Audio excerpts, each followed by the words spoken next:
The seven churches of Revelation. Ephesus, Smyrna,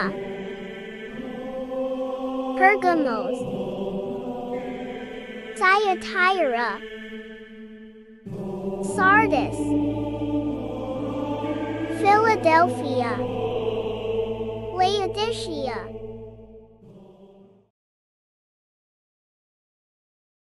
గడిచిన 2 వారములు మనము ప్రభువు నడిపించిన రీతిలో ప్రకటన గ్రంథం 1వ అధ్యాయాన్ని మనం ధ్యానించున్నాం. ఈ దినమున 2వ అధ్యాయాన్ని ధ్యానించబోతున్నాం. అందరూ కూడా దయచేసి పెన్ను, పుస్తకము, బైబిల్ కూడా దగ్గర పెట్టుకోండి. ముఖ్యులపై మా కంఠం కలిగిన మొహం పరిశుభ్రతలు సాయం సమయంలో మీ బంగారు పాదుతుంది. మీరు నడిపించిన రీతిలో ప్రకటన గ్రంథం మీద అంతమంది ధ్యానించకూడదు. మీరు మా ఎడల చొప్పున గొప్పను బట్టి మాకు తెలుస్తున్నారు. గూగుల్ మాధ్యమం ద్వారా దూర ప్రాంతంలో నుండి మీ వాక్యం వెళ్తున్నారు. మీరే మాతో సూటిగా మాట్లాడు. శ్రేష్టమైన జ్ఞానమును మీరు మాకు ప్రసాదించి ప్రకటన గ్రంథంలో ఉన్న మర్మమైన విషయములను విశదీకరించి ఆత్మ తండ్రి మీరే మాతో మాట్లాడాలి. యేసయ్యా మీరు మమ్మల్ని నడిపించి పరమ తండ్రి మీ శిక్షత నింపాలి.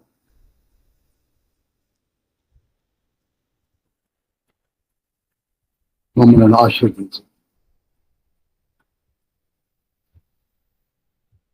పరలోకం నుండి మీ ప్రసన్నతను మాకు మా హృదయములను తెరవండి, మనోనేత్రములు వెలిగించండి. మీరే మాతో మాట్లాడండి. యేసయ్య పరిశుద్ధ నామంలో అతి వినయంతో వేడుకుంటున్నాం పరమ తండ్రి. ఆమేన్. ఆమేన్.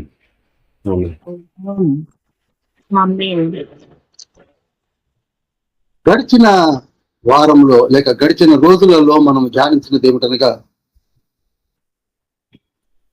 యేసుక్రీస్తు ప్రభువారి చేతిలో నక్షత్రాలను చూశాం.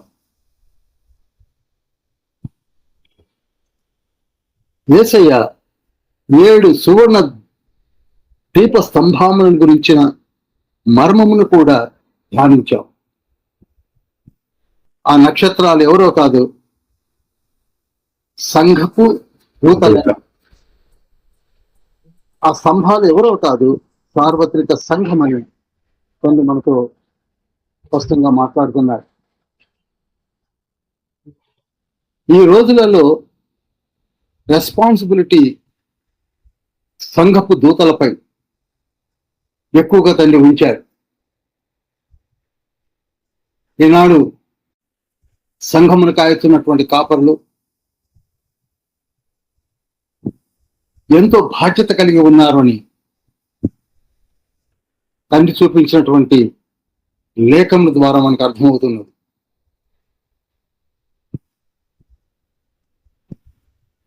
నిజానికి 7 సంఘాలు దేవదేవుడు 2000 సంవత్సరాల క్రితమే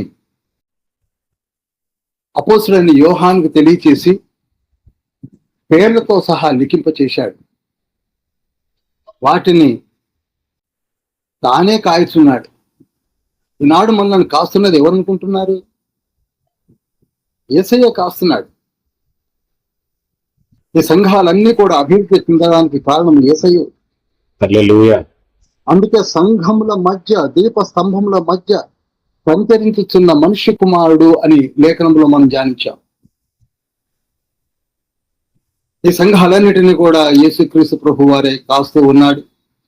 సంఘములో ఉన్నటువంటి మనలను తన ఎదపై ఊరీము తుమీము అనే పథకంను ఏర్పరచుకొని మన పేర్లన్నీ కూడా ఆ పథకముపై, అనగా మన పేర్లు అక్కడ లిఖించబడి ఉన్నవని గడిచిన రోజులలో మనం ధ్యానించున్నాం. నిజానికి ఆ రోజులలో ఎక్కువగా శ్రమించినటువంటి వారు ఆది అపోస్తుల్లో మరి ముఖ్యంగా మధ్య ఆసియాలో సంచరించి అనేక కష్టములను నష్టములను తన ప్రాణములు సైతం లెక్క చేయకుండా పరిచర్య చేసినది పరిశుద్ధుడైనటువంటి పౌలు.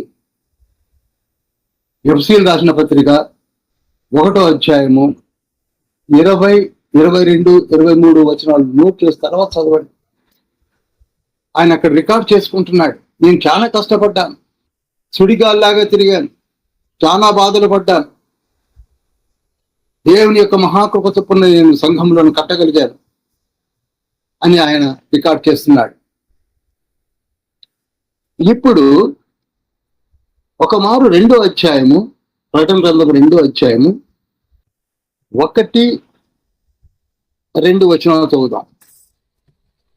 ఎఫెసులో ఉన్న సంఘపు దూతకు ఇలాగు వ్రాయము. 7 నక్షత్రములు తన కుడి చేత పట్టుకొని 7 దీపస్తంభముల మధ్య సంచరించువాడు చెప్పు సంగతులేవనగా, నీ క్రియలను, నీ కష్టమును, నీ సహనమును నేను ఎరుగుదును. నీవు దుష్టులను సహింపలేవనియు, అపోస్తలులు కాకయే తాము అపోస్తలులమని చెప్పుకొని వారిని పరీక్షించి వారు అబద్ధికులని నీవు కనుగొంటివనియు, నీవు సహనము కలిగిన ఆ నామము నిమిత్తం భారం భరించి అలయలేదనియు నేను ఎరుగుదును. చాలండి. జాగ్రత్తగా ప్రతి లేఖనాన్ని మీరు వినటానికి ప్రయత్నం చేయండి. ఎఫెసులో ఉన్న సంఘపు దూతకు ఇలాగు వ్రాయము. 7 నక్షత్రములు తన కుడి చేత పట్టుకొని 7 దీపస్తంభముల మధ్య సంచరించువాడు చెప్పు సంగతులేవనగా.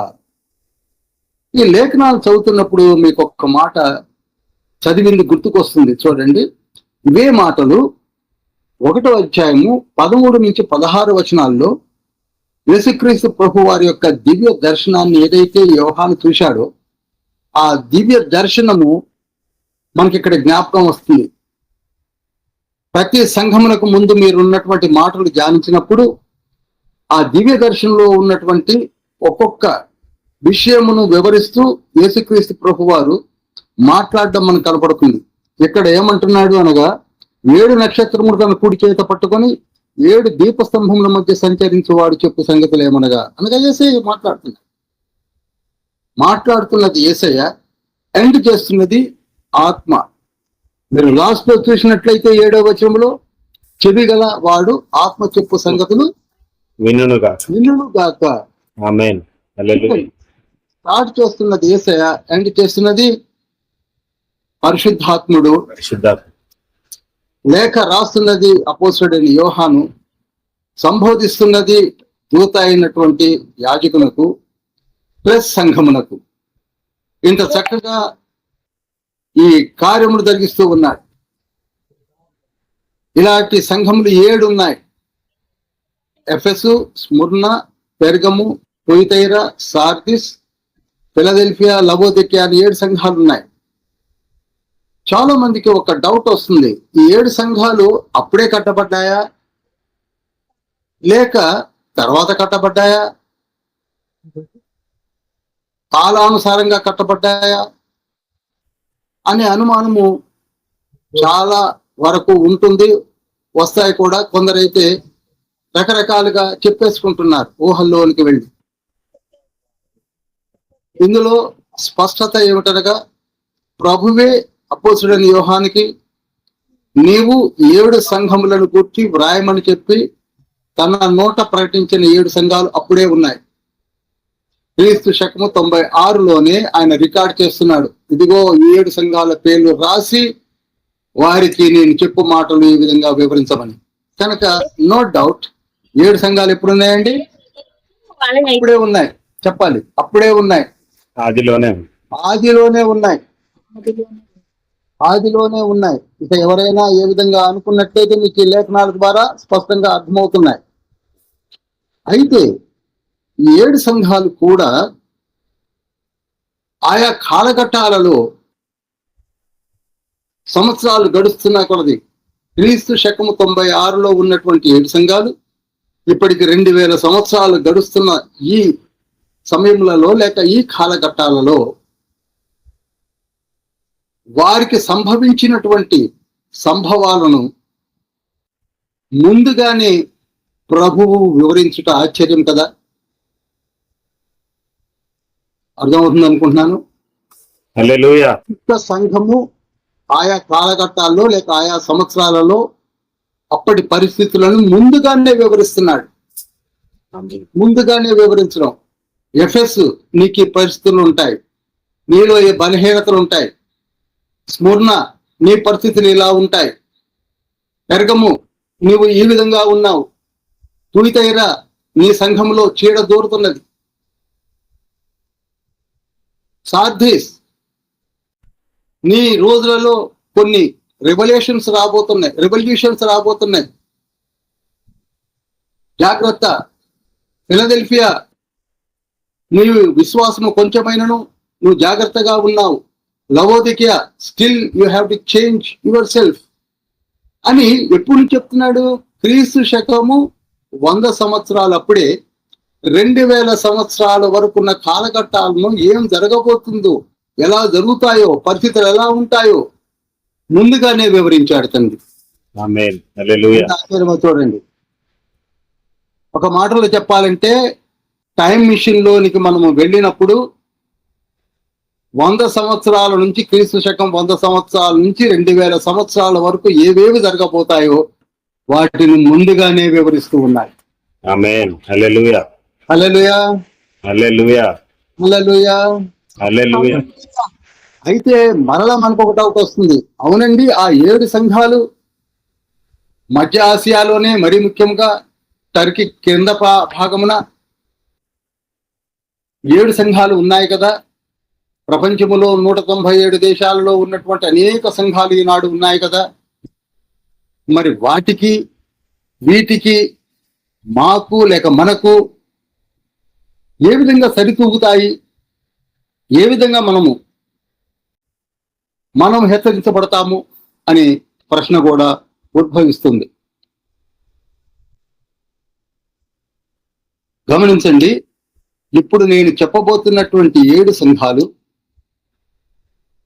ఆ 7 సంఘాల కాలఘట్టాలు, అప్పటి పరిస్థితులు, ఇప్పుడు మనము ఈ 2025లో మన పరిస్థితులు,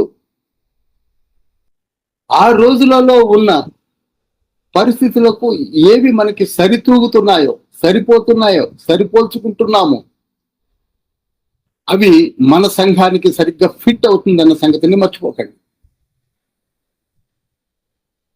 అర్థమైంది అనుకుంటున్నాను. మనకున్నటువంటి పరిస్థితులు 7 సంఘాలలో ప్రభువు వివరించినటువంటి పరిస్థితులను మనం ధ్యానిస్తున్నప్పుడు మన పరిస్థితులు, ప్రజెంట్ సిచ్యువేషన్, ఆ సంఘాలలో ఉన్నటువంటి సిచ్యువేషన్ కి సరిగ్గా సరి సమానంగా సరితూగుతూ ఉన్నప్పుడు అవి మనకు సంబంధించినవే అన్న సంగతిని మనము గ్రహించాలి, గమనించాలి. అందరికి అర్థమైంది అనుకుంటున్నాను. కనుక ప్రతి సంఘంలో ఉన్న స్థితిగతులను, కాలగతులను, సంఘటనలను మనం జాగ్రత్తగా ధ్యానించవలసి ఉన్నది. అందుకే నీవు చూచుచున్నది పుస్తకములో రాసి ఆ సంఘాలకు పంపమని ప్రకటన గ్రంథం 1:11 మనము ధ్యానం చేశాం. కనుక ఇప్పుడు రాస్తున్నాడు, మొదలు పెట్టాడు. ఎఫెసీయుల సంఘానికి మొదలు పెడుతున్నాడు. ఇప్పుడు నేను చెప్తున్న 5 విషయాలను మీరు మీ నోట్ పుస్తకంలో నోట్ చేయండి. ఒకటి ఏమిటంటే, మీరు నోట్ చేసుకోవాల్సిన విధాన్ని చెప్తున్నాను. ప్రతి సంఘములో నుండి 5 విషయాలు నోట్ చేసుకోవాలి. 1, సంఘపు పేరు. మొట్టమొదటి నోట్ చేసుకోవాల్సింది the name of the church.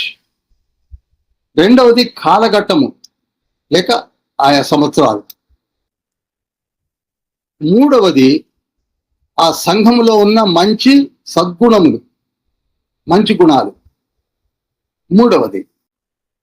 4వది ఆ సంఘములో జరిగిన తప్పిదాలు. 5వది దిద్దుబాటు చేసుకోవలసిన విధము. ఈ 5 విషయాల్ని మనము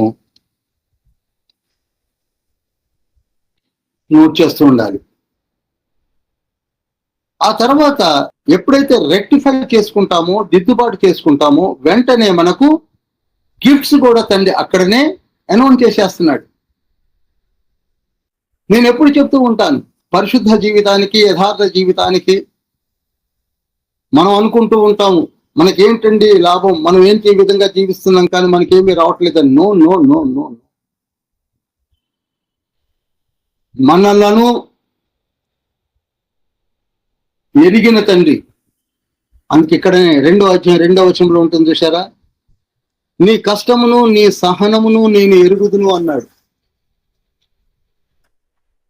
ఈ ఎరుగుదును అనే మాట మీరు జాగ్రత్తగా ధ్యానిస్తే 7 సంఘాలకు కూడా ఆ మాటను మెన్షన్ చేస్తూనే ఉన్నాడు. నేను నిన్ను ఎరుగుదును. 2వ అధ్యాయం 9వ వచనంలో కూడా అంటున్నాడు, స్మరణ సంఘముతో నేను నిన్ను ఎరుగుదును.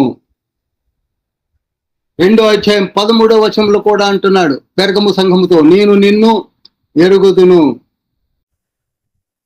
18వ వచనంలో కూడా తుయితైర సంఘంతో కూడా అంటున్నాడు, నేను నిన్ను ఎరుగుదును. స్వార్థి సంఘముతో కూడా 3వ అధ్యాయం 1వ వచనంలో అంటున్నాడు, నేను నిన్ను ఎరుగుదును. ఈ విధంగా మీరు జాగ్రత్తగా చదివినట్లయితే నేను నిన్ను ఎరుగుదును,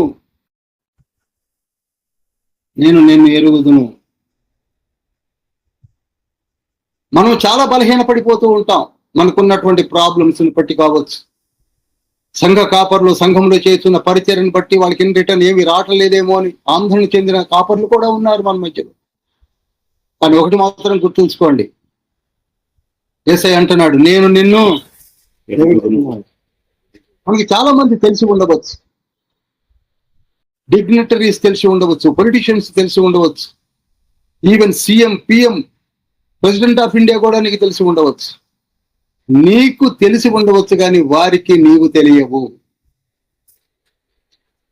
ఈవెన్ ఎమ్మెల్యేస్ ఉన్నారు, ఆ ఎమ్మెల్యే ఎవరో మనకి తెలుసు కానీ ఆ ఎమ్మెల్యేకి నీవెవరో తెలియదు. మనకి తెలియడం వల్ల ఉపయోగం ఏమీ లేదు. ఒకవేళ నువ్వు కష్టపడి ఆ మినిస్టర్ దగ్గరికి వెళ్ళినా హూ ఆర్ యూ అని అంటారే తప్ప పెద్దగా పట్టించుకోరు. కానీ ఇక్కడ పరమ తండ్రి అయిన యేసయ్య, రక్షకుడైన యేసయ్య ఏమంటున్నాడు, నేను నిన్ను ఎరుగుదును, నేను నిన్ను ఎరుగుదును. Why do you worry about yourself? ఈనాడు ప్రతి ఒక్కరు కూడా ఈ మాటలు వింటున్న వారి హృదయాల్లో ఒక మంచి విశ్వాసం రిజిస్టర్ చేసుకోవాల్సింది, మనలను యేసయ్య ఎరిగి ఉన్నాడు. ఏ సంఘంలో ఉండండి, ఎక్కడైనా ఉండండి, ఏ పట్టణంలో అయినా ఉండండి, ఎక్కడైనా ఉండండి, యేసయ్య ఏమంటున్నాడు, నేను నిన్ను ఎరుగుదును. ప్రతి ఒక్కరిని ఎరిగిన తండ్రి ఉన్నాడు. 139వ కీర్తన 1-2 వచనాల్లో కూడా ఉంటుంది, నీవు పరుండట నాకు తెలుసు, నీవు లేచుట నాకు తెలుసు, నీ నడక నాకు తెలుసు, నీ పరిస్థితులన్నీ నాకు తెలుసు. ఎందుకనగా ఐ నో యు. నేనైతే అదే ధైర్యంతో ఉంటున్నాను, ఎందుకనగా ఐ నో తండ్రి మనకున్నాడు పరలోకంలో. కనుక ప్రియులారా, ప్రకటన గ్రంథము ద్వారా ఏవో విషయాలు మనకు సంబంధం కాదులే అని కాదు, తండ్రి మనతోటే నేరుగా మాట్లాడుతున్న మాటలు ఇవి. నేరుగా మనతోటే మాట్లాడుతున్నాడు. ప్రతి సంఘముతో మాట్లాడింది ఏమిటనగా నేను నిన్ను ఎరుగుదును. ఈనాడు మనతో కూడా మాట్లాడుతున్న మాట ఏమిటంటే నేను నిన్ను ఎరుగుదును. దయచేసి ఎవరైనా శబ్దం లేని వాళ్ళు ఓపెన్ లో ఉండండి. పాస్టర్ గారు ఉన్నారు, అలానే ఉండండి. శబ్దం లేకపోతే ఉండండి. ఇప్పుడు కాలఘట్టాలు చెప్తున్నాను, నోట్ చేసుకోండి. ఎఫెసు అనే సంఘాన్ని క్రీస్తు శకము 1 నుండి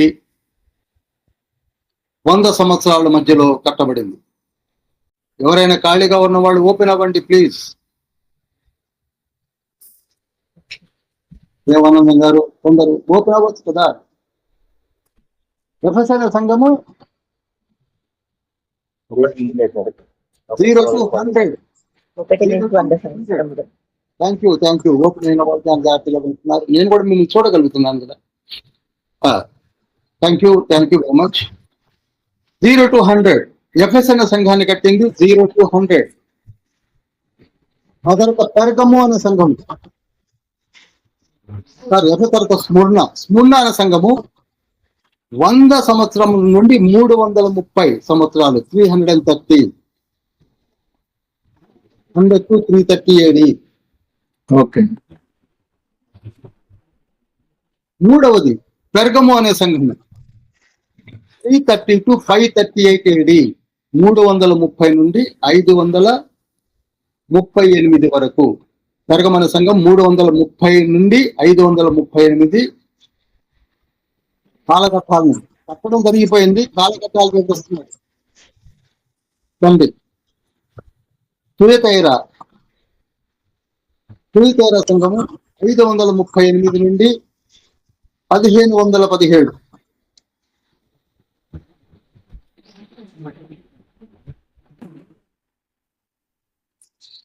సార్దీస్ అనే సంఘము 1517 నుండి 1798 వరకు. మళ్ళీ చెప్తున్నాను, 1517 to 1798 AD. ఫిలదెల్ఫియా సంఘము 1798 to 1906. 1798 నుండి 1906 వరకు.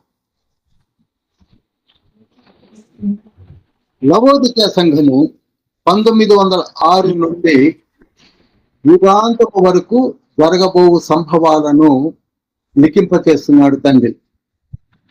ఇది జాగ్రత్తగా కాలఘట్టాలు మీరు ఒకసారి జ్ఞాపకం ఉంచుకోవాల్సింది ఏమిటనగా, సంఘములు ఆల్రెడీ క్రీస్తు శకము 100లోనే ఏర్పడినప్పటికీ ఆయా సంఘాలలో ఏర్పడే పరిస్థితులు,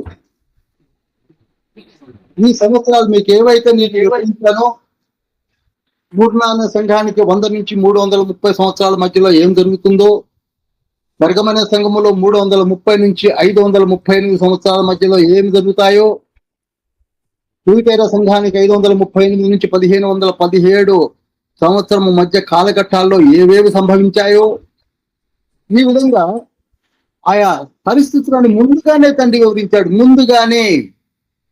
ఇది ఆశ్చర్యం.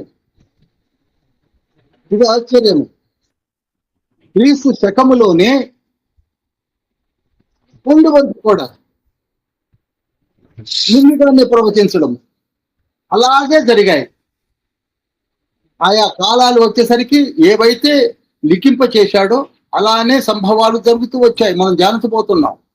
ఇది ముఖ్యమైన ఆశ్చర్యకరమైన కార్యం ఏమిటనగా, తండ్రి ఏదైతే లిఖింప చేశాడో అవి ఆ సమయంలో రావడంతో అవి అలానే జరగడం. ఇంత ఆశ్చర్యం అండి. ఇందులో ఆశ్చర్యము అని నేను ఎందుకంటున్నాను పదే పదే అనగా, ప్రభువు తాను చనిపోయే విషయాన్ని ముందుగానే వివరించాడు.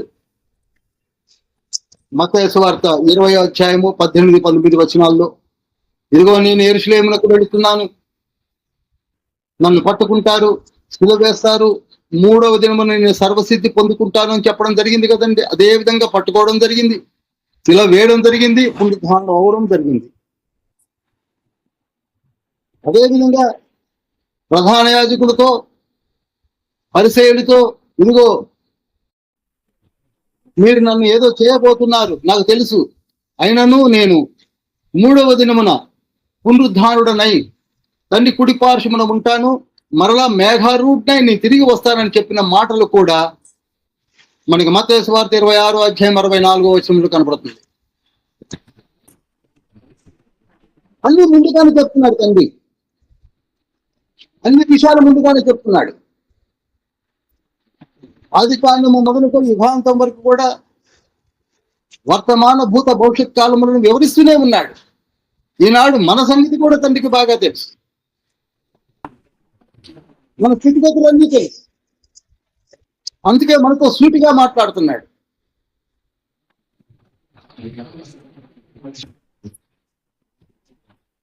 ఈ కాలగతులను, ఈ కాలఘట్టాలను బట్టి జరుగుతున్న పరిస్థితులను మనము ధ్యానిస్తున్నప్పుడు ఎక్కడ మనం ఫిట్ అవుతామో, ఏ సంఘములో మనం సరిగ్గా సరిపోతామో మనము నిర్ణయించుకోవచ్చు. హల్లెలూయా, హల్లెలూయా. చెప్తాను, హల్లెలూయా,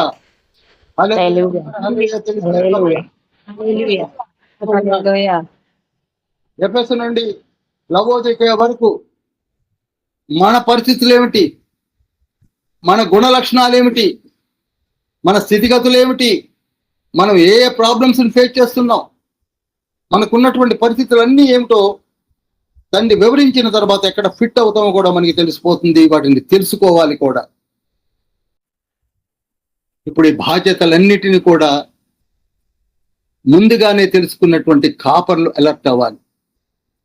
ఈ మాటలు మరి ఎక్కువగా 2వ చాప్టరు 3వ చాప్టర్ను ధ్యానించవలసింది సంఘ కాపరులు, సంఘ పరిచర్య చేస్తున్నటువంటి యాజకులు, కాపరులు, రెవరెండ్స్, బిషప్స్.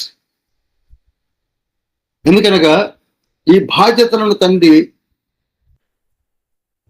దూతలపై, తన బిడ్డలపై నమ్మకంతో ఉంచారు. చాలా వరకు మనము ఏ విధంగా సేవ చేస్తున్నామో, ఏ విధంగా సంఘాన్ని కడుతున్నామో ఆలోచించవలసినటువంటి బాధ్యతలు మనపై ఉన్నవన్న సంగతిని గమనించాలి. కేవలం ఏదో సంఘం ఉన్నది, ఏదో చెప్పేస్తున్నాను, ఏ విధంగానూ ఉంటున్నాను కాదు. No no no no no you are having much more responsibility. మీరు ఒకసారి మార్కు సువార్త 13వ అధ్యాయము 34 నుంచి 37 వరకు చదివినట్లయితే అక్కడ ఒక ప్యారబుల్ చెప్పాడు. ఎండ్ డేస్ లోని తండ్రి యేసయ్య చెప్పాడు. తండ్రి అనగా యేసు తండ్రి చెప్పింది ఏమిటంటే, ఒక మనుష్యుడు తన దాసులకు అధికారం ఇచ్చి ప్రతి వాని పని నియమించి మెలకుగా ఉండి తన ఇంటిని ఖాయమని చెప్పి ఇల్లు విడిచి దేశాంతరము పోయినట్టే ఉంటుంది అన్నాడు. అనగా తన ఇంటిని ఒక దాసునికి అప్పచెప్పి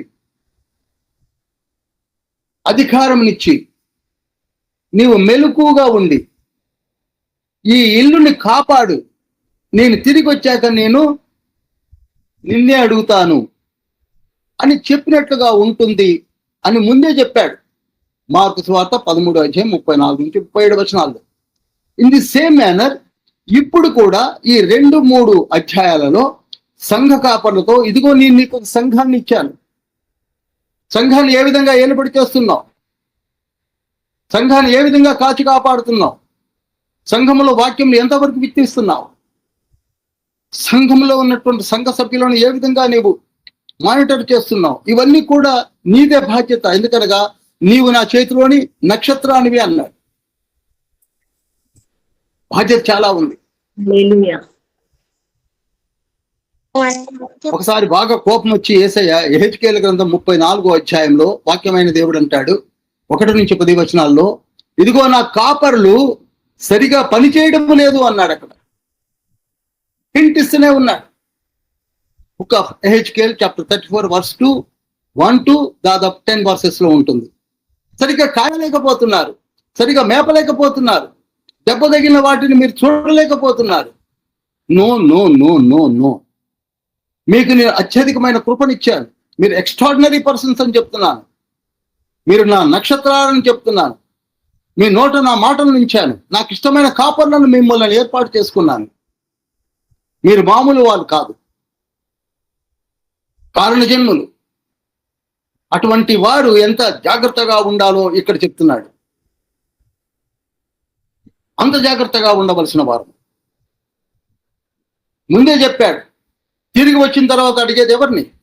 ఇంటి కావలి వారిని.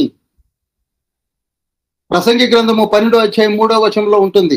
ఇంటి కావలి వారు వణుకుదురు. ఏ దినాన వణుకుతారు చెప్పండి, మీరే చెప్పండి. ఏ దినాన వణుకుతారు? తిరిగి వచ్చి, ఓ దాసుడా, ఓ కాపరి, ఓ నక్షత్రమా, నేను నీకు అప్పచెప్పినటువంటి నా ఇల్లుని ఏ విధంగా కాశావు అని అడిగినప్పుడు వణికేది ఎవరు? చెప్పరేమండి? ఇంటి కావలి వారు. చెప్పండి, ఇంటి కావలి వారు. అంతేగా ఇంటి కావలి వారంటే చేతులు అని చెప్పి నిలిపేసుకుంటున్నాం మనం ప్రసంగి గ్రంథంలో, ముసలి చేతులు అని. ఇంటి కావలి వారంటే చేతులు అనుకుంటున్నాం. చేతులు కాదు, నేను అప్పచెప్పిపోయినటువంటి నా ఇంటిని నువ్వు ఏ విధంగా కాపాడుతున్నావు?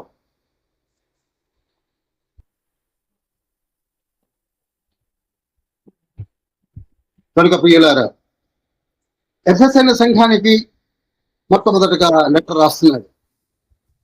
ఈనాడు మనం ఇంతవరకు తీసుకున్న విషయాలు ఏమిటంటే, కాపరులకు నక్షత్రములుగా వెలుగొందుతున్నటువంటి మనము, ప్రతి సంఘములో ఉన్నటువంటి సంఘ కాపరి ఒక చిన్న నక్షత్రం అన్న సంగతిని మర్చిపోవద్దు.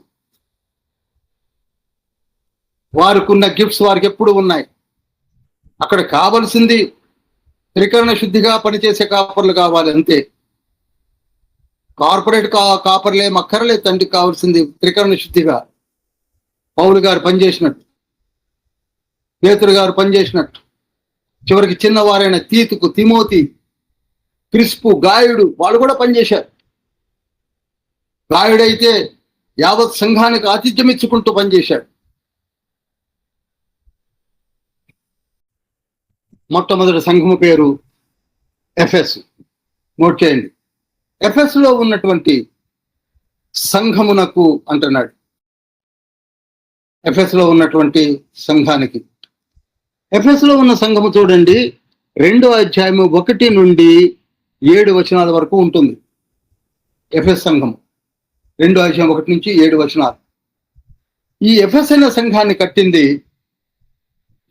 పౌలు గారు. ఈ సంఘాన్ని కట్టింది పౌలు గారు. పౌలు గారు 3rd జర్నీలో, అనగా క్రీస్తు శకం 52లో 52 ADలో ఆయన ఈ ఎఫెస్ అనే పట్టణానికి వస్తాడు. అక్కడ 2 సంవత్సరాలు కాపురం ఉంటాడు. 2 years. చూడండి ఎంత కష్టపడ్డారు ఆ రోజులలో.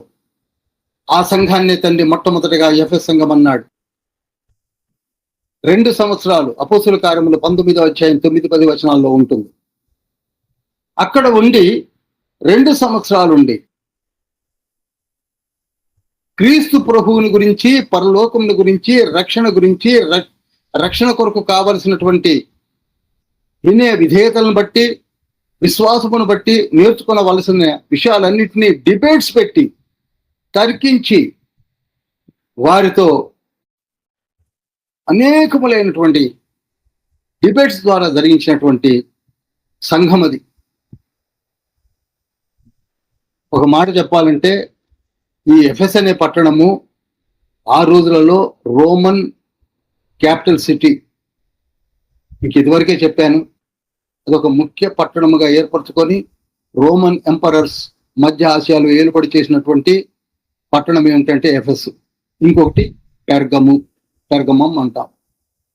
ఈ 2 సిటీస్ని తండ్రి వారికి ఇవ్వడము, వారు నడపడం చూశాం.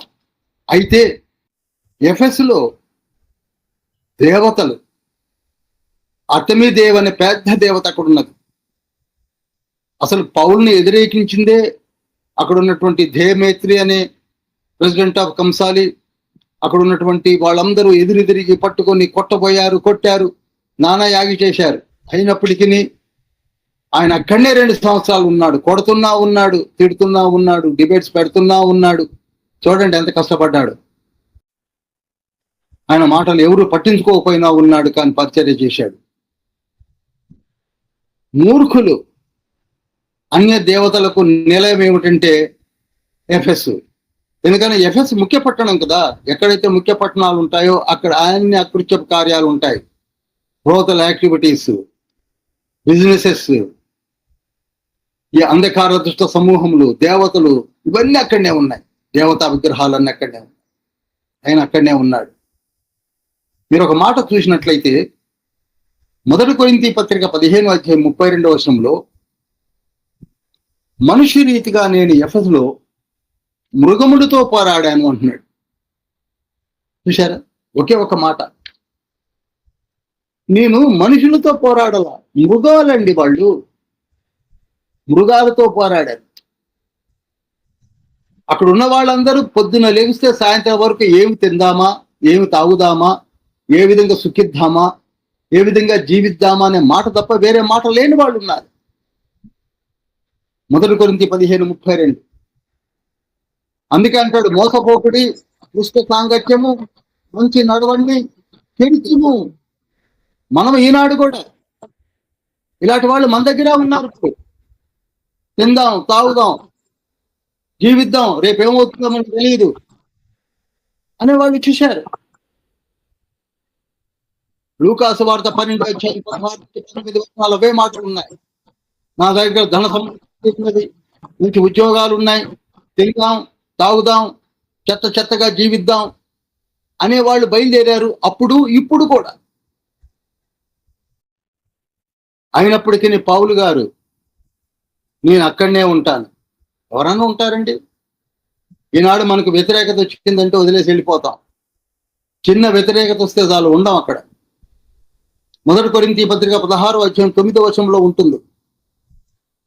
కార్యానుకూలమైనటువంటి సమయం నాకు ప్రాప్తించి ఉన్నది, నన్ను ఎదిరించేవారు అనేకులు ఉన్నారు. ఎవరంటారండి? అయినప్పటికీ నేను ఇక్కడనే ఉంటాను. అయినా ఎక్కడుంటాడట? ఇక్కడనే ఉంటాను. నా ప్రాణము పైన ఇక్కడనే ఉండి ఈ సంఘాన్ని ఇక్కడ కడతానని కట్టినటువంటి సంఘమే ఎఫెస్ సంఘము. హల్లెలూయా. Let us say once again, hallelujah, hallelujah. పునాది కట్టబడిన వారం, ప్రాణాన్ని సైతం త్యజించి కట్టబడినటువంటి సంఘాలవి. నేను చనిపోయినా పర్వాలేదు, ఇక్కడనే ఎఫెస్ లోనే ఉంటానని 16:9 1 కొరింథీలో అని అక్కడనే ఉండి 2 సంవత్సరాలు ఉండి ఎఫెస్ సంఘాన్ని కట్టాడు. మొట్టమొదటి సంఘము ఎఫెస్ లో ఆరంభమైంది.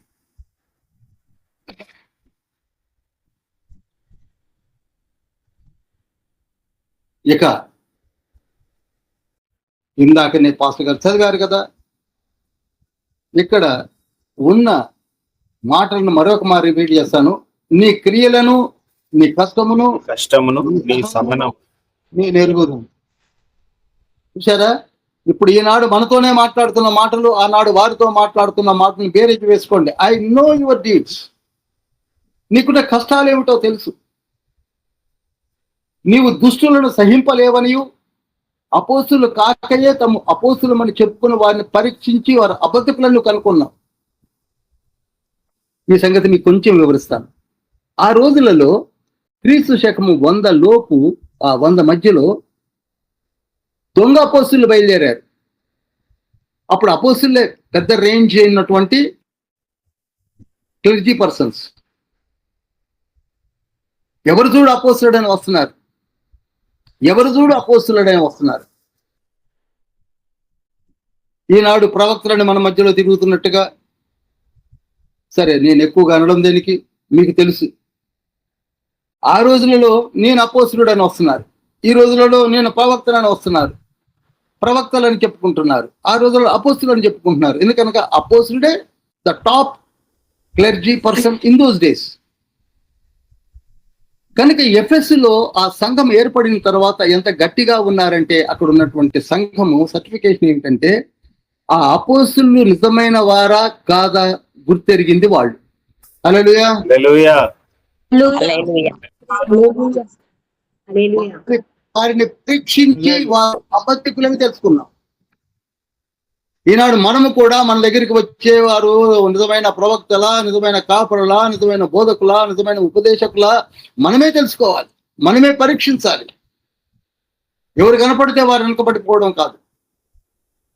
వారు కనుక్కున్నారు కనుక నీవు సహనము కలిగి నా నామము నిమిత్తము భరించి అలయలేదని నేను ఎరుగుదును అన్నాడు. చూడండి ఎంత స్థబరంగా ఉన్నారు. ఇకపోతే 4వ వచనంలో, అయినను నీ మీద ఒక తప్పు ఒకటి మోపవలసింది, ఒక తప్పు మోపవలసి ఉన్నది. నీకు ఉన్న మొదటి ప్రేమను నీవు విడనాడితివి. ఈనాడు మనము కూడా స్టార్టింగ్ లో ఉన్న ప్రేమ, లేక స్టార్టింగ్ లో ఉన్నటువంటి తపన, ఎంథ్యూజియాజం ఇప్పుడు ఉందా?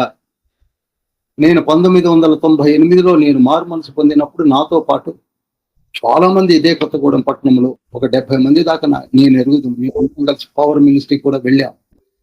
ఈనాడు చూస్తే కనపట్లేదు, పెద్దగా కనపట్లేదు. అందరూ కాదని కాదు, ఆ సంఖ్య లేదు, ఆ స్ట్రెంగ్త్ డిమినిష్ అయిపోతూ ఉంది. మారు మనసు పొందిన కొత్తలో చదివినటువంటి చదువు చేసిన ప్రార్థనలు ఈనాడు లేవు. చదవడానికి కూడా సమయాలు లేకుండా పోతున్నాయి.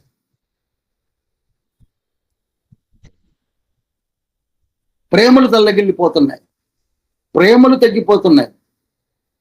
సంఘములో కూడా చూడండి, ఒకరంటే ఒకరికి పడదు, కాపర్లకు పడదు, దైవజనులకు పడదు.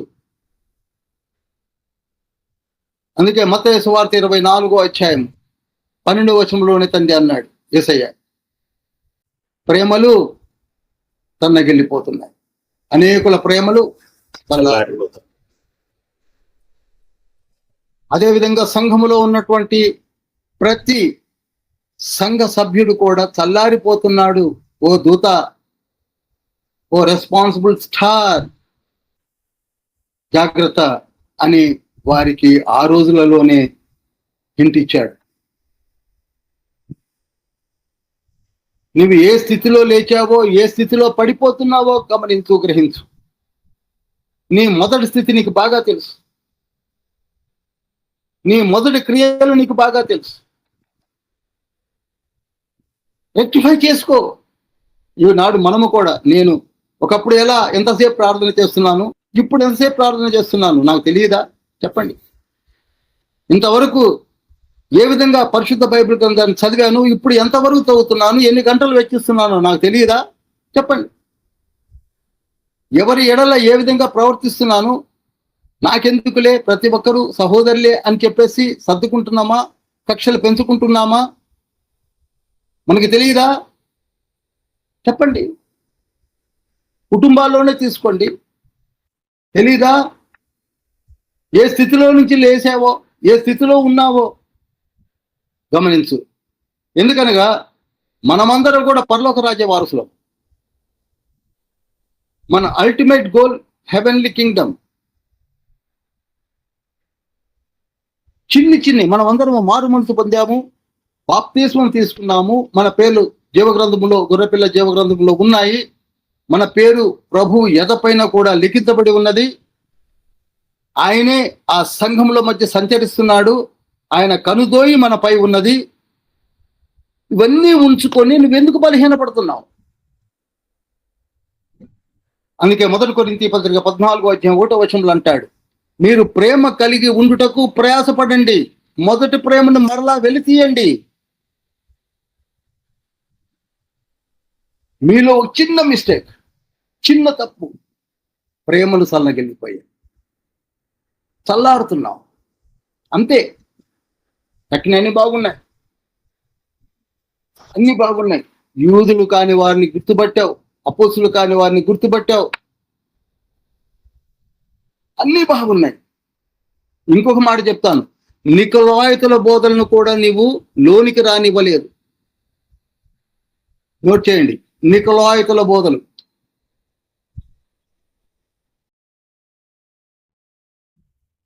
దొంగ అపోస్తులను గుర్తుపట్టారు. నికొలాయితుల బోధలను కూడా సంఘంలోనికి రానియకుండా వారందరూ రెఫ్యూజ్ చేశారు, బయటికి తోసి పారేశారు.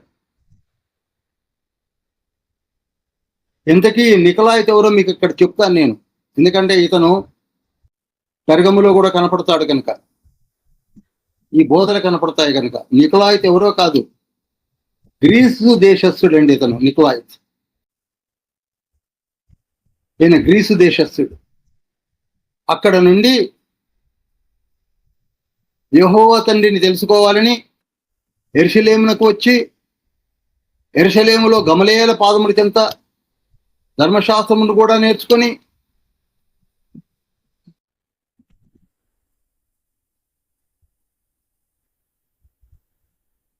ఆ తర్వాత అపోస్తులను చూసి, అపోస్తుల యొక్క పరిశుద్ధాత్మ చేత జరిగించుతున్న కార్యములను చూసి టెంప్ట్ అయ్యి, ఇదేదో చాలా బాగుందని అపోస్తుల దగ్గరికి వెళ్ళి, అపోస్తులు అప్పుడు ఎదురు చూస్తున్నటువంటి 7 సువార్థికుల కొరకై వేకెన్సీస్ ను చూసి తాను కూడా ఒక 7వ అపోస్తులుడిగా సువార్థికుడిగా చేరాడు. స్టీఫెన్, ఫిలిప్పు, ప్రోకురు, నికానోరు, తీమోను, పెర్మనాసు, నికోలాస్ అనే 7 సువార్థికులను అపాయింట్ చేస్తే 7వ వాడిగా చేరాడు. ఆ నికోలాసే ఈయన. ఆ తర్వాత కాలంలో సాతాను యొక్క ప్రభావము, సాతాను ట్రాప్స్ లో పడిపోయి అంత గొప్ప ఆధిక్యతను పోగొట్టుకొని చివరికి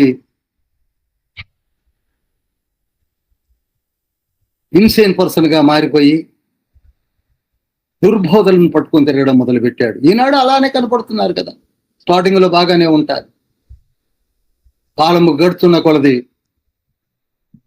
ఐడియలిస్టిక్ ఇంటర్ప్రిటేషన్స్ మొదలుపెట్టి ఊహల్లోనికి వెళ్ళిపోయి ఏదో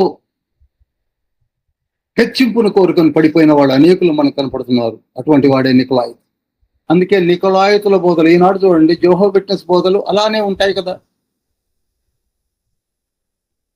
యేసయ్య దేవుడు కాదని, యేసయ్య ఒక ఏంజెల్ అని ఏ విధంగా అయితే రూట్ తప్పించడానికి ట్రై చేస్తున్నారు, అదే విధంగా నికోలాయిత్ కూడా దేవుని క్రియలకు వ్యతిరేకమైన బోధలు చేస్తున్నాడు. అందుకే ఇక్కడ చూడండి 2వ అధ్యాయము 6వ వచనములో, అయితే ఈ ఒకటి నీలో ఉన్నది, నికోలాయితుల క్రియలను నీవు ద్వేషించుతున్నావు, నేను కూడా వాటిని ద్వేషించుతున్నాను. నీవు అదే చేస్తున్నావు, నేను అదే చేస్తున్నాను. అందుకే ఈ సంఘం అంటే నాకు ఇష్టం అంటున్నాడు. ఈ సంఘంలో ఉన్న ఒకే ఒక్క నెగిటివ్ పాయింట్ ఏమిటంటే మొదటి ప్రేమను వదిలివేశారండి, అంతే. ఈనాడు మన స్థితి కూడా ఎగ్జాక్ట్ గా అలానే ఉంది అంటాను. ఈ ఒక పాయింట్ మనం తీసుకోవచ్చు. మొదట ఉన్న చదువుట లేదు, బైబిల్ చదివే స్థితి పోయింది. మొదట ఉన్న ప్రార్థనలు లేవు. గుండె మీకు వేసుకొని చూడండి, ever prayer is only restricted to 10 to 15 minutes or 20 minutes, hardly half an hour, not more than half an hour. తెగిపోతున్నాయి, ప్రేమ చల్లారిపోతుంది, అగ్ని కణాల లాంటి మన జీవితము బూడిదలాగా మిగిలిపోతుంది. కనుక ఒకటే ఒక మాట ఉంటున్నాడు, నీవు మారు మనసు పొందు. మారు మనసు పొందడం అంటే మొదటికి వెళ్ళడం కాదండి. నీకు ఏదైతే ఇప్పుడు లోపం అయితే ఉందో దాన్ని మార్చేసుకో అని. మారు మనసు అంటే మళ్ళీ మొదలుకెళ్ళి కూర్చోకండి, నా మారు మనసు లేదా, నా పేరు లేదా, అది కాదు. చేంజ్, నీకు కావలసిన చేంజ్ ఏంటంటే మొదటి ప్రేమను తీసుకొని రా, మొదటి స్థితిని తీసుకొని రా, మొదటి ఉన్న వేడిని తీసుకొని రా. అప్పుడు ఏమంట, పరదేశంలో ఉన్న జీవ వృక్ష ఫలముల భుజింపనిస్తాను. హల్లెలూయా, హల్లెలూయా, హల్లెలూయా. ఏదైతే తినాలనుకొని తినలేక ఆదాము అవ్వలు ఆ జీవ వృక్ష ఫలముల చెట్టును చూశారే తప్ప దరిదాపుల ఊరికి కూడా వెళ్లకుండా మూసి పారేసినటువంటి ఆ ఫలము మీకు మళ్ళా ప్రామిస్ చేస్తున్నాడు. హల్లెలూయా. ఒకసారి పోగొట్టుకున్నదేదో ఈనాడు మనం తిరిగి పొందుకోబోతున్నాం. చూడండి, ఒక చిన్న నీతో, ఒక చిన్న పనితో నీవు ఆ ప్రేమను మళ్ళా తీసుకున్నట్టు ఎందుకందని, వెరీ సింపుల్. నన్ను అడిగితే నీవు జయిస్తావు, ఆ ఫలములు తింటావు. ఇక 2వ సంఘంకి వస్తున్నారు. 2వ సంఘము స్మరణ. నోట్ చేయండి, 2వ సంఘము పేరు స్మరణ. ఇది 100 నుంచి 330 సంవత్సరాల మధ్య కాల వ్యవధి, 100 to 330, రఫ్గా 230 సంవత్సరాల మధ్యలోని చరిత్ర ఇక్కడ ఉంది. దీనికి ఒక పేరు, పాత పేరు ఉంది, దాని పేరు లోనియా. నోట్ చేయండి, మనం స్మరణ అని పిలుస్తున్నాం, అంతకుముందు దాని పేరు కూడా ఒకటి లోనియా అని ఉంది. లోనియా ఇది ఎఫెసు పట్టణానికి 40 miles దూరంలో ఉంది. ఎఫెసుకు దగ్గరలో ఉంటుంది, మీరు పట్టణాన్ని చూస్తే 40 miles దూరంలో ఉంటుంది. ఈ ఇతివృత్తాంతము ప్రకటన గ్రంథం 2వ అధ్యాయము 8 నుంచి 11 వచనాల మధ్యలో ఉంటుంది.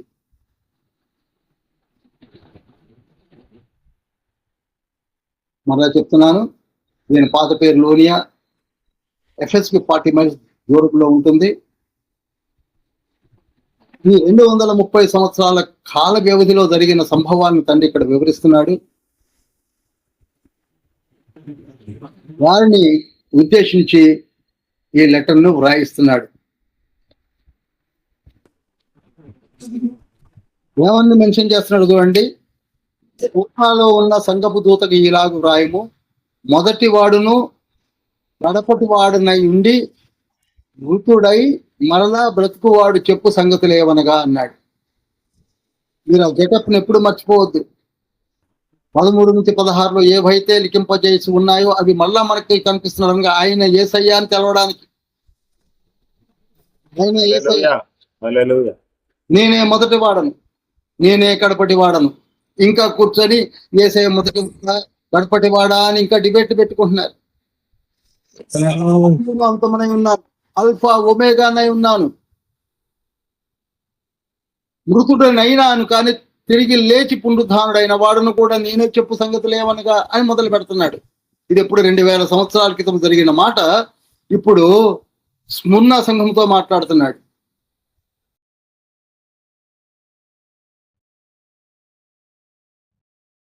మరలా ఏమంటున్నాడు? నీ శ్రమను, నీ దరిద్రతను నీ నెరుగుదును, అయినను నీవు ధనవంతుడివే. తాము యూదులమని చెప్పుకొనుచు యూదులు కాక సాతాను సమాజపు వారిని నువ్వు గుర్తుపట్టే. అక్కడేమో అపోస్తులమని చెప్పుకొని అపోస్తులు కాని వారిని ఎఫెసు వాళ్ళు గుర్తుపడితే, ఇక్కడ యూదులు, ఆ రోజులలో యూదులు అంటే అగ్ర జాతి వారని అందరూ కూడా గమనించేవాళ్ళు. యెహోవా తండ్రి యొక్క సంతానమని, విశ్వాసుల సమూహమని, అబ్రహాము ఇసాకు యాకోబుల సంతానమని, యూదులమని గొప్పగా చెప్పుకునేవాళ్ళు. ఈ రోజులలో ఉన్నాయి కదండి, ఆ ఘనత చెప్పుకుంటారు కదా. ఎవరైనా కానీ నేను యూదుడు అని చెప్పి తిరిగేవాళ్ళు. యూదులు అనేసరికి రెస్పెక్ట్ వేరుగా ఉండేది. మీకు అతదాకా ఎందుకు? యోహాను సువార్త 4వ అధ్యాయంలో సమరే స్త్రీ దగ్గరికి యేసయ్య పోయినప్పుడు నాకు దాహమును కిమ్మని యేసయ్య అడిగినప్పుడు ఏమంటుంది ఆవిడ? మీరు యూదులు కదా, మా దగ్గర నీళ్లు తాగుతారా? మా దగ్గర తాగుతారా మీరు? మా చేత నీళ్లు మీరు తాగుతారా? ఆ రోజులలో అంత హైలీ స్టేటస్డ్ జనరేషన్స్ అంటే జ్యూస్. ఆ పేరు చెప్పుకొని ఎవరు పడితే వాళ్ళు మేము యూదులం అని చెప్పి తిరగడం మొదలు పెట్టారు ఆ రోజులలో. మరి ముఖ్యంగా ఈ స్ముర్ణ సంఘంలోనికి దూరినటువంటి ఏంటంటే మేము యూదులమని ఏవేవో చెప్పేసేసి తలతలు సృష్టించినటువంటి వారిని నీవు గ్రహించావు. అయినా మీలో కొందరిని అపవాది శోధనలు వేయబోతున్నాడు. 10 దినములు శ్రమ కలుగును. చూడండి, 10 దినములు శ్రమ కలుగును అన్న మాట క్రీస్తు శకము 96లోనే రాయిస్తున్నాడు. ఇది ఎప్పుడు జరగబోతుంది? 330లో జరగబోతుంది. అయినా నమ్మకముగా ఉండుము, నీకు నేను జీవ కిరీటం ఇచ్చేదను.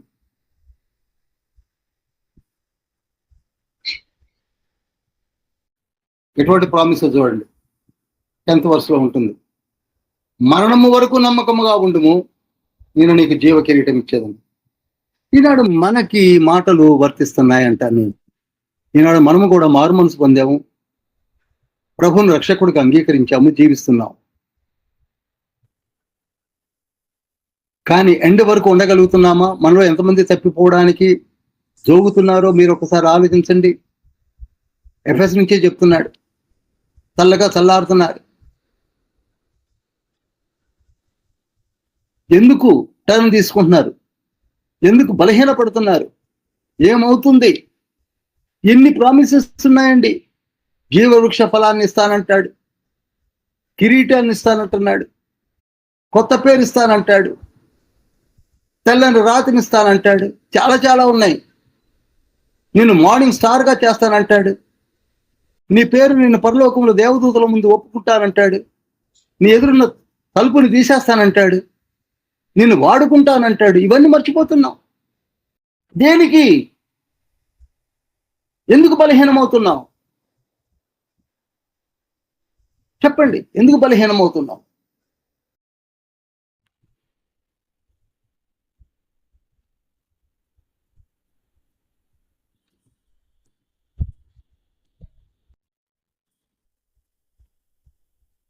అందుకే నీవు చూడండి, స్మరణలో ఏ తప్పును తండ్రి పట్టుకోలేదు. మీరు జాగ్రత్తగా చదవండి. 8, 9, 10, 11 వచనాల్లో ఎక్కడ కూడా ఏ చిన్న నెగిటివ్ పాయింట్ని, నెగిటివ్ కంప్లైంట్ని తండ్రి రికార్డ్ చేయలేదు. Everything is fine. 7 సంఘాల్లో అందరం కూడా ఒకసారి మహిమ చెల్లిద్దామా? 7 సంఘాల్లో కొందరు ఓపెన్ అవ్వండి ప్లీజ్.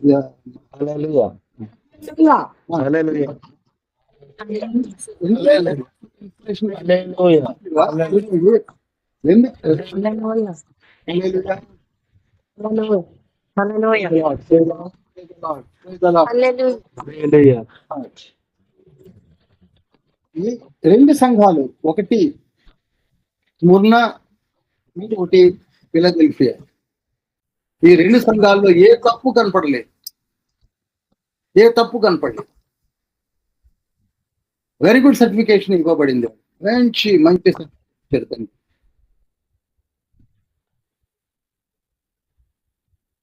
నీ శ్రమయు దరిద్రం నాకు తెలుసు, అయినా నీ ధనవంతుడివే అంటున్నావు. ఇంకా మనము జీవికరీడాన్ని పొందుకోవాలి. చిన్న చిన్న శ్రమలు వస్తూ ఉంటాయి సంఘంలో, కుటుంబాలలో, కాపర్లకు, సంఘానికి కూడా. యేసయ్య వెంట నడిచే వారికి కూడా ఈ సంఘమును కాసే కాపరికి కూడా ధైర్యం ఉంటుంది. యోహాను సువార్త 16:33 వచనంలో ఏమనుంటుందో తెలుసా? నేను లోకమును జయించి ఉన్నాను, మీరును లోకమును జయించెదరు.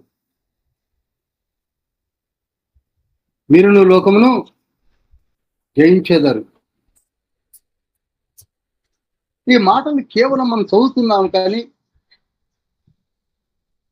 మనలో రిజిస్టర్ చేసుకోలేకపోతున్నాం. మనకు కిరీటాన్ని, 7 కిరీటాలు మన కొరకు సిద్ధపరిచాడు.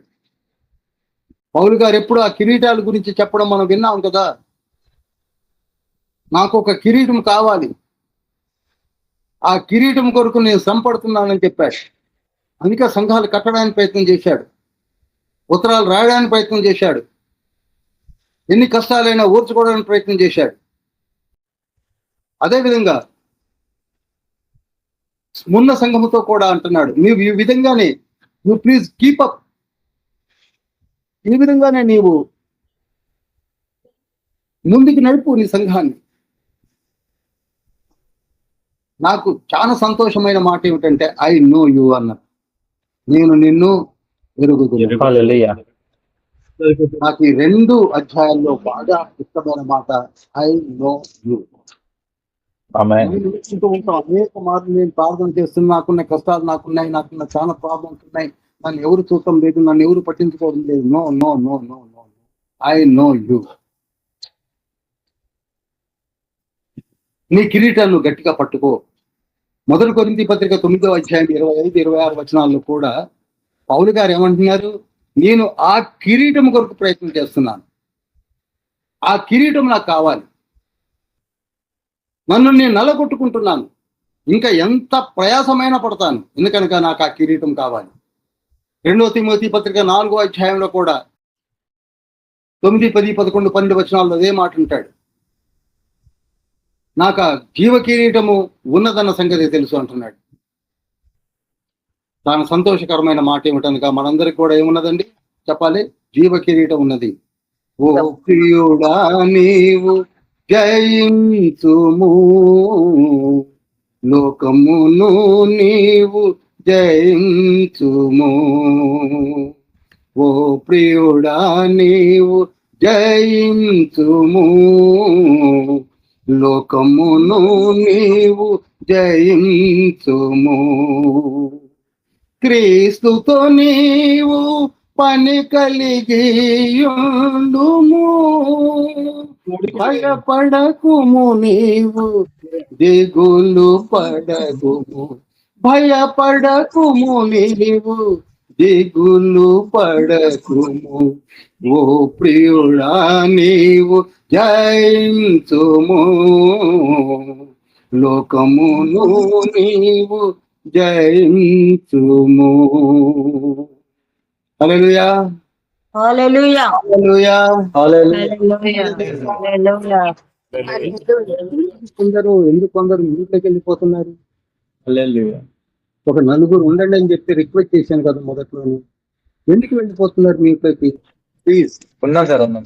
మై రిక్వెస్ట్ వస్తున్నాయి కదా. జీరో అయిపోయినప్పుడు నాకు ఏమి ఉండదండి. నేను ఎదురుగా ఏమన్నా ఒక గోడ చెప్తున్నట్టుగా ఉంటుంది, లేకపోతే న్యూస్ రీడర్ లాగా. రిక్వెస్ట్ సిన్సియర్ 4-5-6% ఉంటే లేకపోతే కనిపిస్తున్న ఏదో చెప్తున్నట్టుగా ఉంటుంది, ఏదో మీకు అలా వెళ్ళిపోతున్నారు. నాకు అర్థం చేస్తుంది. ఒక 4-5 మొట్టమొదటి చెప్పాను, ఎదురుకుంటే చెప్పగలుగుతాను. Okay sir, okay sir. శబ్దం లేని వాళ్ళు దయచేసి ఉంటే రెస్పాండ్ అవుతూ ఉండండి. మొట్టమొదటి this is vital period God has given to us. మరలా చెప్పగలుగుతాం. ఈరోజు మరలా వస్తుందో చెప్పండి. కాదు,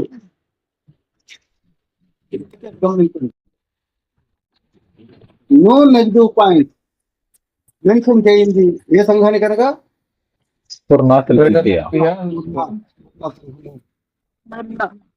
మొన్న సంఘానికి.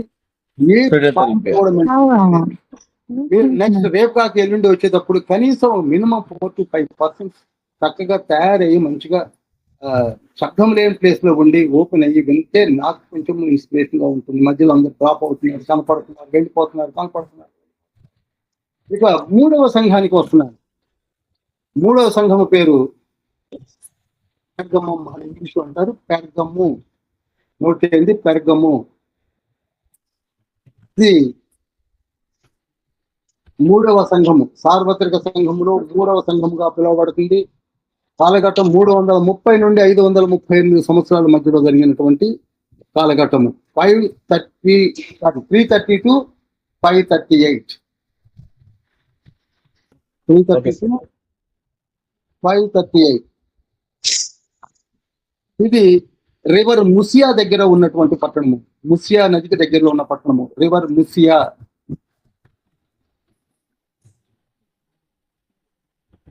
ఇంకొక పక్క కైకస్ అనే నది కూడా ఉంటుంది. ఇటు ముసియా ఉంటుంది, ఇటు కైకస్ అనే నది మధ్యలో రెండు నదుల మధ్యలో ఉన్నటువంటి పట్టణమే ఈ Pergamum. Sir river Caicus sir. Caicus Caicus Caicus Caicus KAI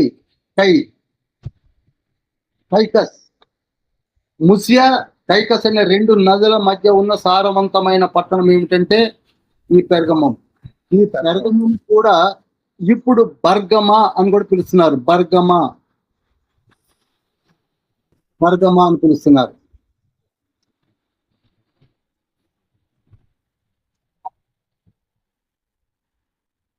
ఇది కూడా రోమన్ ఎంపరర్స్ క్యాపిటల్ సిటీగా ఏర్పరచుకొని పరిపాలన జరిగించారు. ఎఫెస్ 1, పెర్గమం 1. ఈ 2 క్యాపిటల్స్ ని ఏర్పరచుకొని అక్కడే 2 సంఘాలు కట్టడం జరిగింది. 2 క్యాపిటల్ సిటీస్ లో కూడా తండ్రి యొక్క నామ మహిమార్థమై సంఘము కట్టబడి అద్భుతమైన రీతిలో సేవా పరిచర్యలు జరిగించారు. ఈ పీరియడ్ లోనే కాన్స్టాంటైన్ అనే చక్రవర్తి ఏలుబడి చేశాడు. నోట్ చేయండి, ఈ పీరియడ్ లోనే కాన్స్టాంటైన్ అనే చక్రవర్తి ఫస్ట్ క్రిస్టియన్ గా తాను చెప్పుకున్నాడు. మా అమ్మ నన్ను మార్చింది అని చెప్పుకున్నటువంటి చక్రవర్తి అంటే కాన్స్టాంటైన్ చక్రవర్తి. ఇకపోతే ఈ పెర్గమం నిండా కూడా విగ్రహాలకు నిలయం. పేర్లు కూడా చెప్పగలను కానీ అనవసరం, వాటి విలువలు ఎందుకు. ఒకే ఒక మాట, విగ్రహాలతో నిండిపోయింది. ఎఫెసు అంతే, ఎక్కడ క్యాపిటల్ సిటీ ఉంటుందో, ఎక్కడ జన సాంద్రత ఎక్కువగా ఉంటుందో, ఎక్కడ మనుషుల యొక్క ప్రోటీ ఎక్కువగా ఉంటుందో అక్కడ ఇవన్నీ చీడలు దూరతాయి. ఇప్పుడు ప్రకటన గ్రంథం 2వ అధ్యాయం 9వ చదివితే 12 నుంచి 17 వచనాల్లో చదివితే ఎలా ఉంటుంది? పెర్గములో ఉన్న సంఘపు దూతకు ఇలాగు రాయము. పెర్గములో ఉన్న సంఘపు దూతకు ఇలాగు రాయి. వాడి అయిన 2 అంచుల గల అద్దము సంగతులు ఏమన్నా చూడండి. నేను ఎప్పుడు చెప్తున్నాను, యేసయ్య గెటప్ 13 నుంచి 16 వచనాల్లో ఉంటుంది. దాన్ని ప్రతి సంఘానికి తండ్రి వివరిస్తూనే ఉన్నాడు. ఇది చాలా ఇంపార్టెంట్. ప్రతి సంఘానికి అక్కడ కనపడినటువంటి ఆ మహా వైభవోపేతమైనటువంటి దర్శనాన్ని వివరిస్తూనే ఉన్నాడు. 2 అంచుల ఖడ్గము తన నోటు నుండి వెలువడుతున్నదని చదివింది. ఇక్కడ అదే మాట ఎత్తుకుంటున్నాడు. 2 అంచుల ఖడ్గము కలవాడు చెప్పు సంగతులు ఏమనగా, సాతాను సింహాసనములో నీవు ఉన్నావు. సమయం అయిపోయింది. సమయం 9:24 కనపడుతుంది. రేపు వెళ్ళండి, ఇంకా కంటిన్యూ చేస్తాను. సాతాను సింహాసనములో ఉన్నావు. సాతాను చే నింపబడినటువంటి ఆ విగ్రహాల మధ్యలో నీవు ఉన్నావు. ఓ సంఘమా, పెర్గమం సంఘం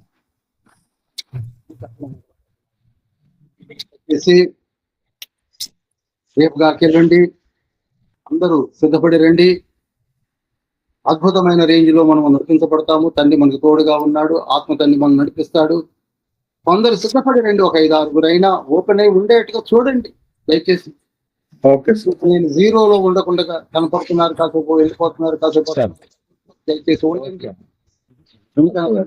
ఇది అద్భుతమైనటువంటి తండ్రి యొక్క కార్యాలు కనుక ఎక్కడున్నా ఈ రోజు మీ జ్ఞాపకం పెట్టుకొని కొంత టైం కేటాయిద్దాం. 1.5 అవర్ కేటాయించినట్లయితే తండ్రి ఈ కార్యాలను రాబో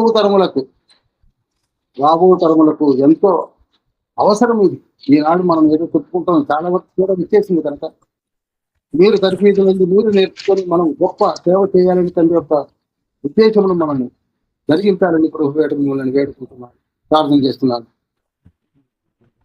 సూచిక ప్రేమాకనికరం కలిగిన మహోన్నతుల పరిశుద్ధ బంగారు పాలన చెందుతారు. ఈ 2 అధ్యాయంలో 2 సింహములను గూర్చి తెలుసుకున్నాము. ఎఫెసు, స్ముర్న, పెర్గమమును గూర్చి తెలుసుకోబోతున్నాం.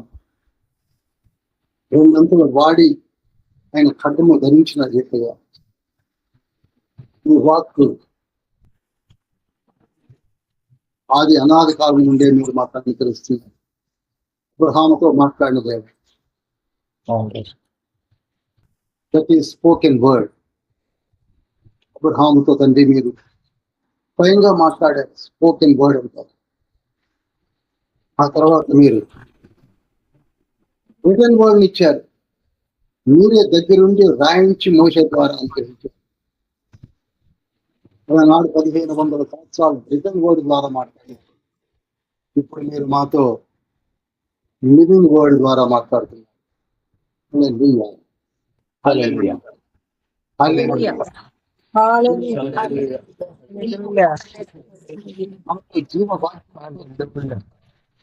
ఎప్పుడు అనుకుంటూ ఉంటారు, నాతో పరిశుద్ధాత్మ తండ్రి మాట్లాడతాడా, నాతో యేసయ్య మాట్లాడతాడా అని అనుకుంటున్నారే.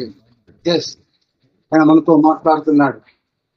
లివింగ్ వర్డ్ ద్వారా మాట్లాడుతున్నాడు. మనము కొంచెం బలపడితే పరిశుద్ధాత్మ తండ్రి మాట్లాడడం మొదలు పెడతాడు. ఆయన గుసగుసలాడుతూ మాట్లాడతాడు.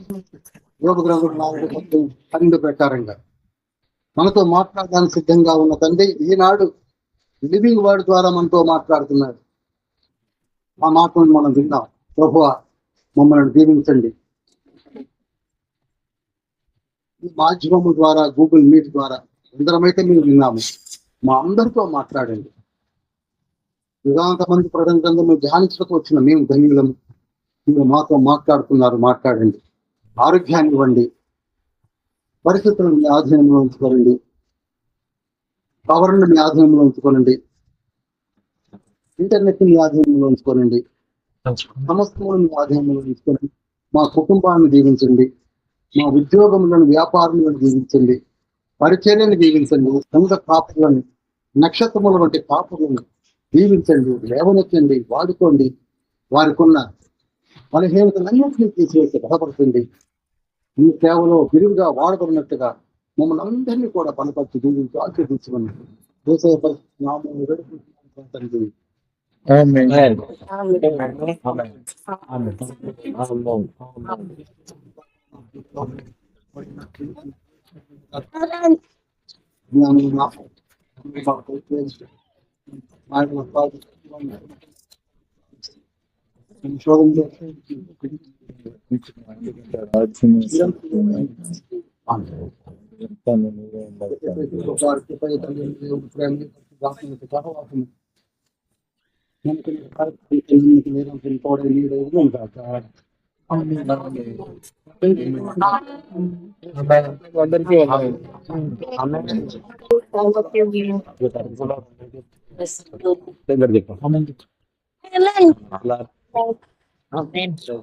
అందరికీ ప్రైజ్ లో